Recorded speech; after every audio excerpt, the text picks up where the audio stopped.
Let's be honest. Most people think that if you have not committed a crime, you're automatically a good person in the eyes of immigration. Well, not anymore, because the USCIS just changed the rules. Having no criminal record is not enough to prove that you have good moral character for citizenship. No, officers are being told to dig deeper, to look at who you are as an individual and in totality. That is your work ethic, your community life, even how you show responsibility. Now, for some persons, this might mean the difference between a US citizenship or being denied. Now, today I'm going to be breaking down what this new USCIS update means, what changed, how officers are being told to judge your character, and how you can protect yourself and prepare. Because this new standard is not about your past, it's about your pattern. So stay tuned.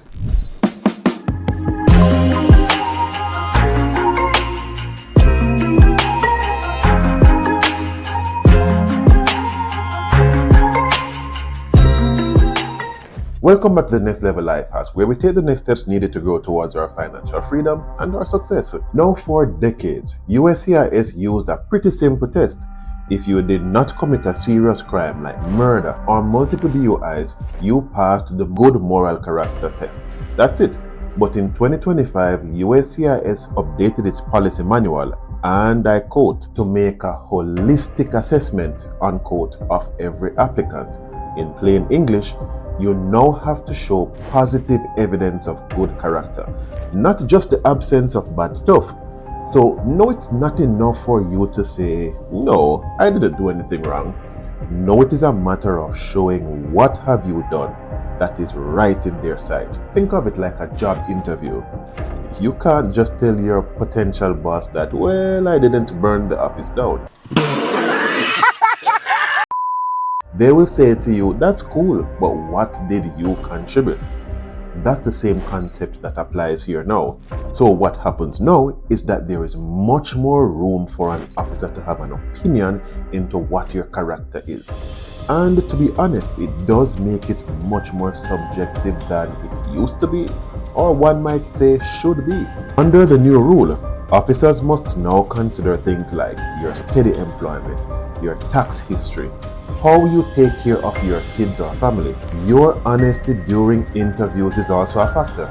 And even in your community, how do you deal with others or your level of church involvement? They have to write a report explaining why they think you do or do not meet the standard of good moral character. Yes, they actually have to write a report. Now, if someone is being held accountable to writing a report, they now have to be conscious as to what they're doing, and they have to put more thought in justifying why they have approved you for having good moral character. Now, that gives them a lot more power to make judgment calls. And here's where it gets really tricky. Two people could have the same background but different outcomes. One officer might see you volunteering or paying taxes and say, hey, you're doing really well. Another might focus on one small issue, like a missed child support, and say, not consistent with good moral character, and therefore strike you as a negative. So yes, there is now more discretion, which can be both good and bad.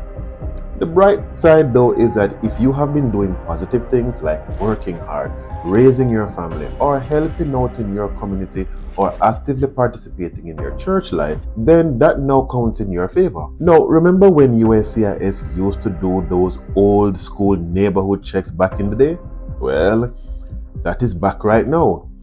Under INA 335 Section A, officers are now allowed to do extra investigation if anything in your application seems off or amiss. For years, they did not really use this power. It was gathering dust since the 1990s.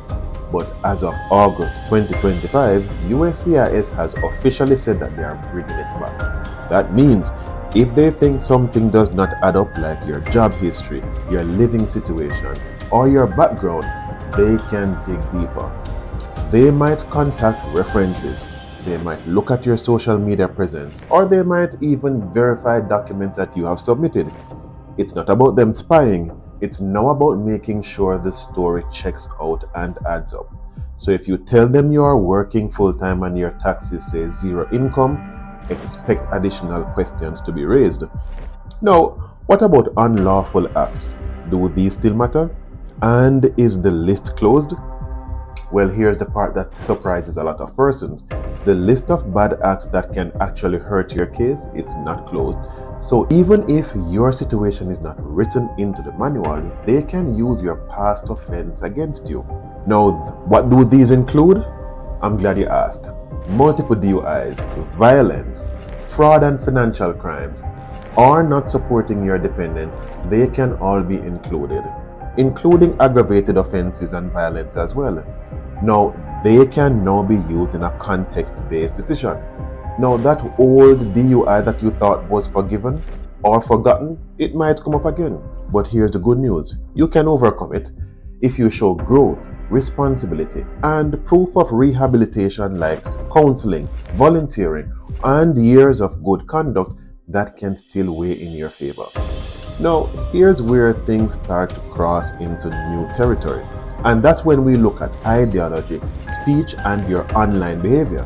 The 2025 policy tells officers to pay attention to signs of anti-US activity, which can be anti-Semitic and it can be supporting terrorism. Now, that includes what you say or share online. Now, before anyone freaks out, no, USCIS is not denying people for their political opinion or jokes, but they are watching for clear patterns of hostility or hate speech that goes against US law or national security interests. Now, this got a lot of interest from the security press and Washington Post because it blurs the line between character and expression. Supporters say it supports the US from dangerous individuals, but critics worry that it gives officers too much room to interpret what anti-American really means.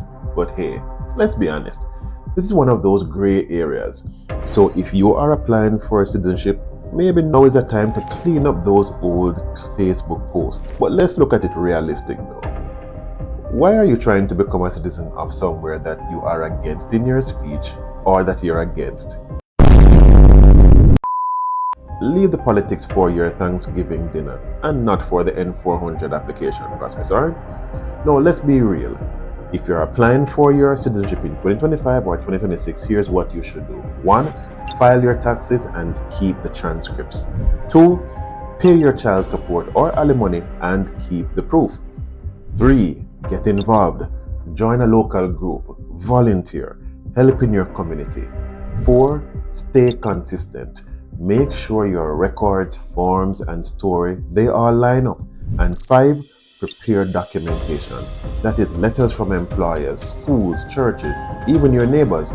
The point here is that you should do as much as you can. But let's think about it honestly.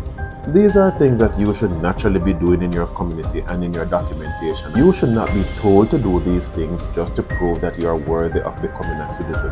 It should be intrinsic and it should be something that you are naturally doing. However, if you dropped off and you were not doing them, now is a good time to start and get back on track. So basically, do not make the officer have to guess. Show them who you are. And if you had a past issue like a DUI or late tax payment, bring documentation that proves that you took responsibility. Think of it like giving USCIS everything they need to say yes without any hesitation whatsoever. Now, why are people split on this in terms of their views?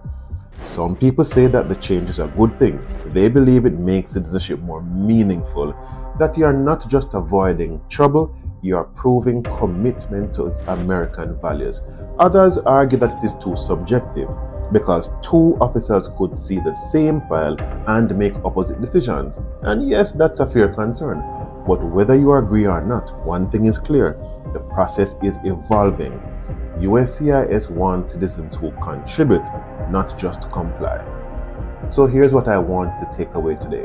Be proactive, gather proof, live in a way that reflects the person you want them to see. Because under the new standard, good moral character is not something you claim, it is something you prove.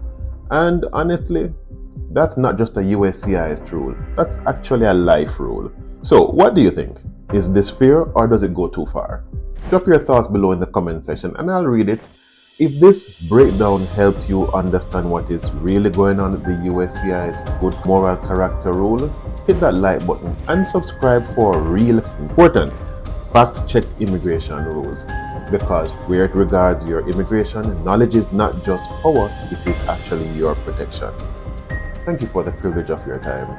Thank you for watching and see you in the next video.